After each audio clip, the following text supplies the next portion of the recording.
过去，那边有沙阵。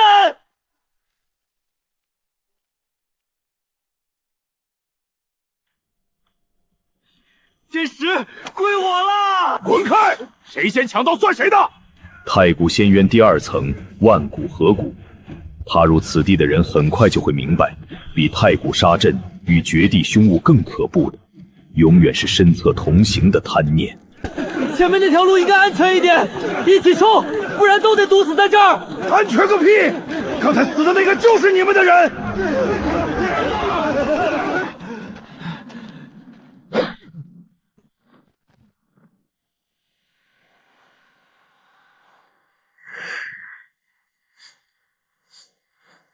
前面那么多东西，不去抢点儿？身上的气息分明只有玄光境中期，竟能悄无声息的贴得这么近。你不也没去？我修为低啊，过去不就成别人踩的骨头了？再说了，有命抢还得有命花。喏，正主来了！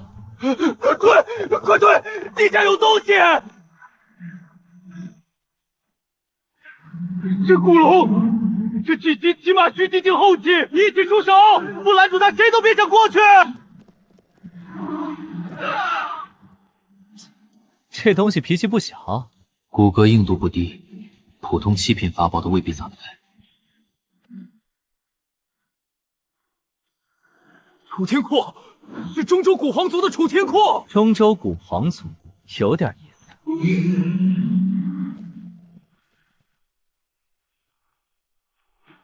一拳，他连术法都没用。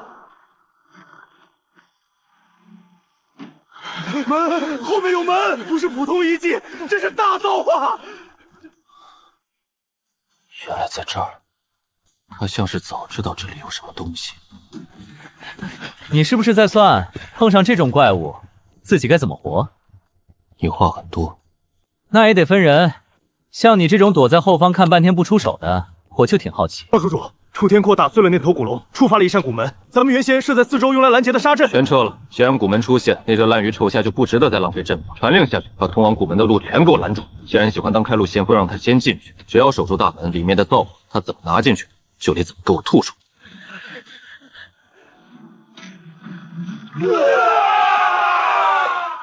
没资格入局的废物！冤魂，别碰那片碎骨！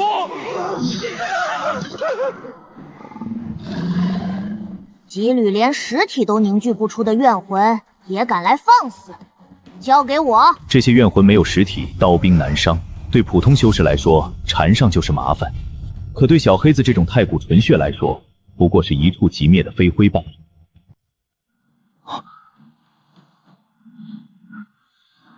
不是错觉，小黑子焚灭这些怨魂，我的寿元也在长。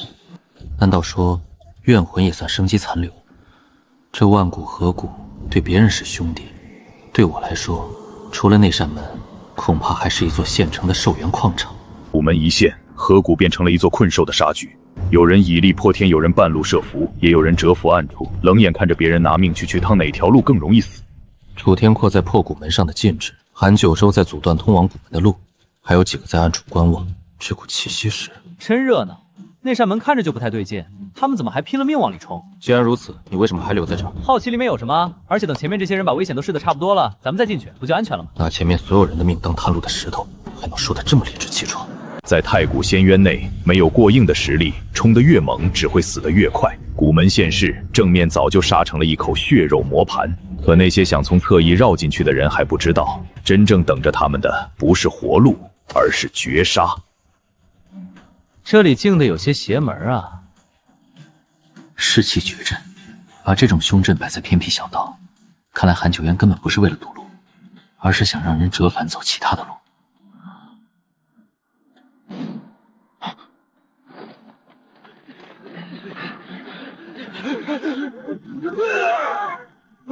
有绝阵，快退！这就叫赶羊入圈，拿绝阵当鞭子，确实像韩九渊的做法。韩九渊布下的是赶尽杀绝的阳谋，而陆清安要走的从来不是活人眼里的坦途。主路一片混乱，侧翼全是绝阵，韩九渊是真够狠的。那是谁？这种地方还有人敢硬往里走？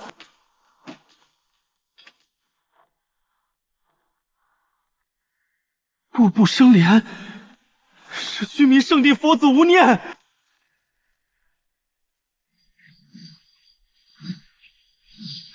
阵起，给我剿了他！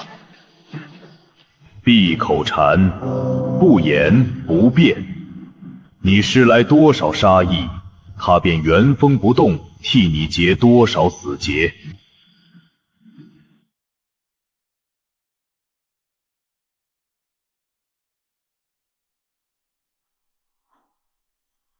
破了！韩九渊的阵真被他踩穿了。路开了，快冲！再慢连汤都喝不上。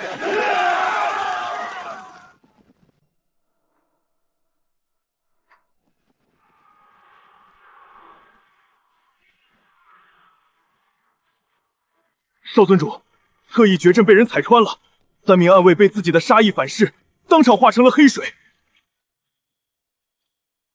化为黑水，闭口谈。原来是须弥山那个瞎和尚来了。侧翼缺口一开，后头的人全跟着往里挤。少主，要不要抽人过去堵上？堵什么？有人肯在前头送死，自是极好。门前最后300丈，连天阔都无法轻松通过。现在有人抢着往里跳，我们正好省了力气。属下明白。侧面不用管了，传令主路此事，跟我押上去。最后这段路，我亲自来清。韩九渊根本不在乎是谁撕开了防线，在他的算计里，无论是破阵的佛子，还是贪婪的散修，只要进了这盘棋，就全是替他踏平死路的工具。又变了，退路全封了。韩九渊是故意的，他在逼着我们往前送死。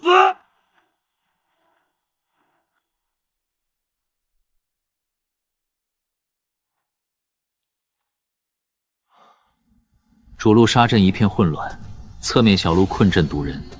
韩九渊在借地脉层层筛人，能绕到这里的都不是蠢货。绝境里平白结仇，就是给自己挖坟。落不轻，收很稳，这绝不是慌乱逃进来的散修。前面不仅有人，还是专门干探路杀人勾当的老手。这里的气息感觉好危险。不太对劲，这不像什么宝光，许是里面大阵的光。这个阵的阵眼可能就在后面。地上的骨灰也没来得及飞散，人最多刚走半炷香，这人光靠手指头就抹掉了上面的阵法，周围连个痕迹都没留，是个顶尖的阵道高手。可他明明能破开，却故意留了半截没动，许是看出了底下要命的杀阵，在故意做局，就等着后头来个不长眼倒霉童帮他把雷给踩了。前面那帮人拿命去填的，果然只是个空壳幌子。在这吃人不吐骨头的鬼地方，能活着捞到好处的人，从来都不是手伸的最快的，而是先把坑看明白的。既然有人设了局，后头必有烫雷的鬼，那就耐心等等看，下一只伸进来的手到底是谁。